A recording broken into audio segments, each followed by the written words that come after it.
Hanya dengan bersikap terbuka terhadap perubahan, kita akan memiliki kesempatan sejati untuk mendapatkan hasil maksimal dari bakat kita. Ada beberapa momen dalam hidup yang membuah kita selamanya, betul? Pernah enggak?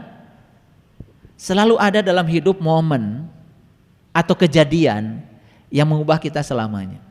Saya yakin para sahabat yang ada di sini itu karena ada satu momen yang menyebabkan ada di sini. Momen itu bisa apa saja. Bisa duit kita hilang, harta kita hilang, orang yang kita cintai hilang, itu momen namanya. Dan momen itu ada, sebetulnya diadakan semesta agar kamu berubah. Tetapi selama ini kita menolak momen itu karena kita belum mengerti maksudnya apa. Betul? Ulangi. Ada beberapa atau satu atau dua momen dalam hidup yang mengubah kita selamanya. Ayo, yang jadi pengusaha mungkin ada momen yang mengubah dia jadi pengusaha. Betul nggak? Iya. Selalu ada momen. Jika kita fokus pada hasil, kita tidak akan pernah berubah. Tapi jika kita fokus pada perubahan, kita akan mendapatkan hasil. Kalau kita fokus pada hasil, kita tidak pernah berubah. Terus fokus pada hasil.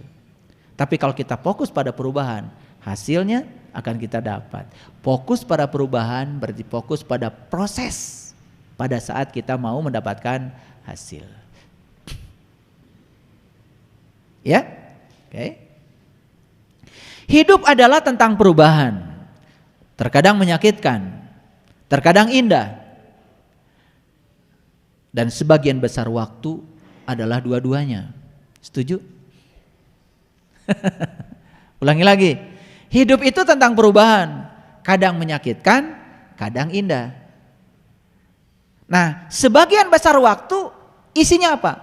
Dua-duanya.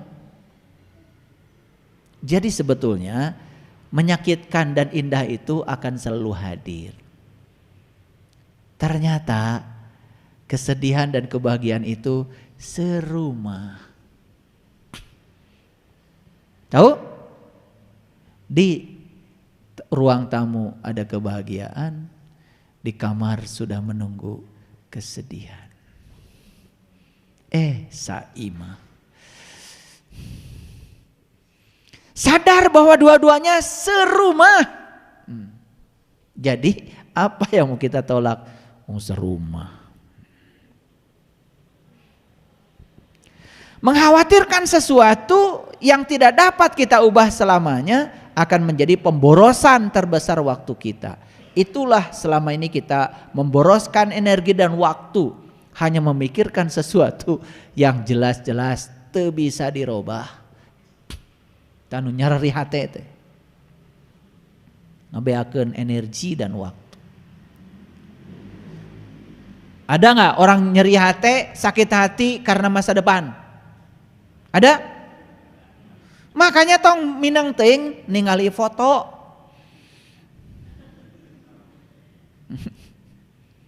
Iya keur waktu di anu. Ingat si anu ngomongkeun urang.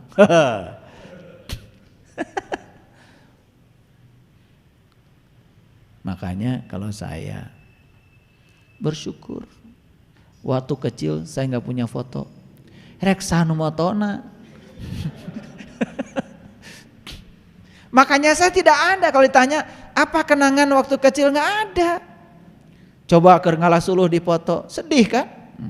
Iya keur ngalasuluh baheula gitu. Labuh deui kawahangan.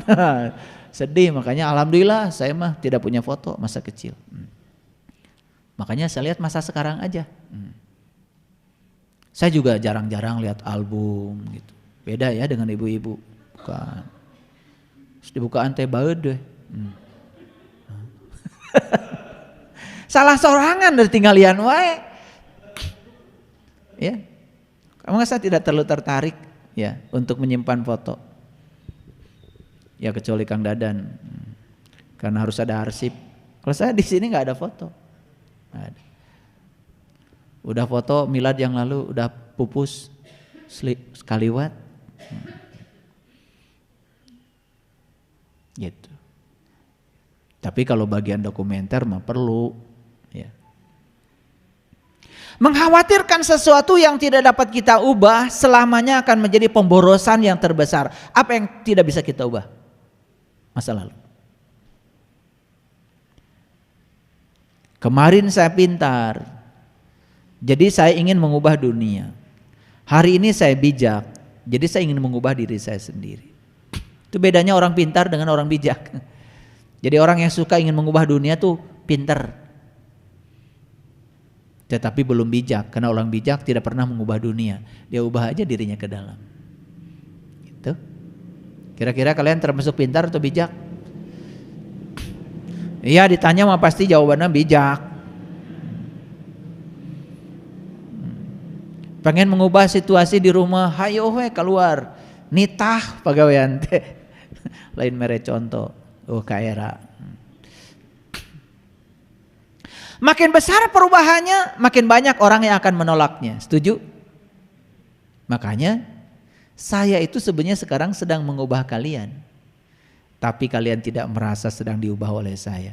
Karena saya mengubahnya pelan-pelan. Kapan saya bicara frontal sama kalian? Enggak. Jadi buatlah itu nampak sangat kecil dan sepele sehingga orang bahkan tidak menyadarinya kalau dia sedang diubah. Nih terutama mengubah anak-anak. Hati-hati mengubah anak-anak. Anak-anak itu egonya sedang kuat-kuatnya. Makanya kadang-kadang ada orang tua pasea tajeng budak. Jika can pernah jadi budak wae. Makanya itu bedanya. Budak macan pernah jadi kolot. Ngaja ya mah diomongkeun teh. Mengalarti. Ari kolot mah pernah jadi budak. Cing atuh kolot teh ngelehan ka budak. Ieu mah budak disuruh ngelehan wae ka kolot. Gitu. Teh eta bibit pipesayan, papesean teh kolot jeung budak teh. Ieu kolotna teu ngarasa jadi budak. Anak tidak pernah jadi orang tua. Karena orang tua mah pernah jadi anak. Ngerti enggak? Jadi orang pintar jangan suka ya benci sama orang bodoh. Da orang bodoh mah belum pernah pintar. Karena orang pintar mah pernah jadi bodoh. Sing sadar we, urang ge pernah gitu, itu maklum we ka batur. Assalamualaikum, gitu aja. Kalau ketemu orang bodoh kasih salam aja. Makanya ada kata-kata bagus. Ya. Punya musuh 100 tapi pintar lebih bagus daripada punya teman 1 tapi bodoh. Itu sparring partnernya kan kuat. Betul enggak? Musuh 100 tapi pintar, bakal pintar orang, dan musuhnya pintar. Makanya kalau kita tertipu orang jangan marah. Jangan marah ke orang maksudnya, apalagi marah ke yang tipu. Marah pada diri sendiri, bodoh. Teman pintar mau ketipu, betul nggak? Gitu. Jadi kalau kita ditipu orang itu marah pada diri sendiri, orang teh ketipu keneh, berarti orang teh bodoh. Gitu. Lainnya rekan batur nu nipu. Itu para sahabat. Bukan spesies yang terkuat yang akan bertahan hidup. Bukan orang yang paling cerdas, yang paling responsif yang bisa bertahan hidup, tapi yang paling responsif terhadap perubahan. Ini saya belajar dari Charles Darwin dengan teori evolusinya. Dan beliau mengatakan bukan spesies yang terkuat yang bertahan hidup, bukan orang yang paling cerdas yang bertahan hidup, tetapi yang paling bertahan hidup adalah yang responsif terhadap perubahan. Jadi kalau kita ingin bertahan hidup tidak perlu menjadi orang kuat. Kalau ingin bertahan hidup tidak perlu menjadi orang cerdas sebetulnya. Jadilah orang yang responsif terhadap perubahan. Disitulah sebetulnya. Ya, ini saya belajar dari bukunya Evolusi Darwin. Dan Darwin mengatakan seperti itu. Jadi yang bertahan hidup sampai hari ini yang responsif terhadap perubahan. Bukan yang paling kuat, bukan yang paling cerdas. Sama ya, makhluk-makhluk yang hari ini bertahan hidup itu yang ada